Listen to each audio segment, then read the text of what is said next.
Hi, mga Zuki! Ayan, ang laki-laki ng bubuksan natin. Ano kaya to? Ang laki! Ang sulit-sulit! Ay! Uy! Uy! Uy! Uy! Yan! Tingnan natin. Uy! Uy! Nakita ba yan? Oo, tingnan natin ha. Kasi tayo mga nanay, lagi tayong busy sa mga gawain natin. Lalo na para sa mga anak natin, asawa. Kailangan natin ng ayan! Flat iron. Kabayo! Ano ba tawag dito? Ironing board. Ay, naku. Teka. Oh! Ayan, ang ganda na nito kasi anti-slip na to. Ayan, oh, yung ganito yung paa. Wow. Tapos, ayan, ganyan lang kasimpleng buksan.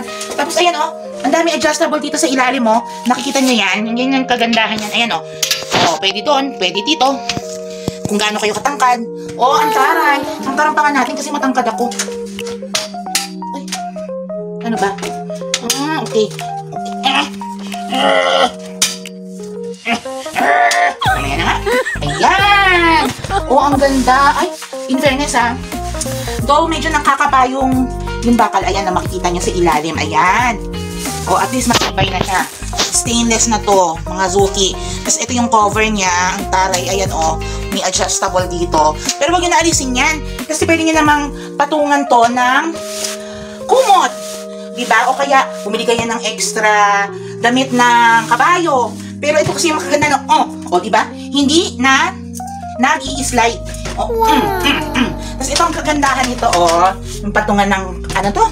Ng iron. Ano ba yung iron? Na plancha! Maria de Atay. Ayan!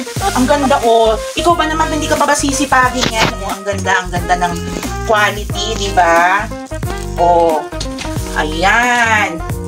Diba, mga Zuki? Kaya ako sa inyo, i-check nyo. Nasaan na ba? I-check nyo yung basket, ha? I-check nyo yung basket. Ang mura lang nito. Pupunta ba kayo sa mall? Pagka nag-ikot-ikot kami sa mall, ang mahal. Sus Maria. Ayan. Lahat na bibili na online. Atibay. Ang laki pa ng braso ko niyan. Ayan. Diba? Magplansya na tayo, mga Zuki. Okay? Check out na, mga Zuki. Check nyo na. Dali!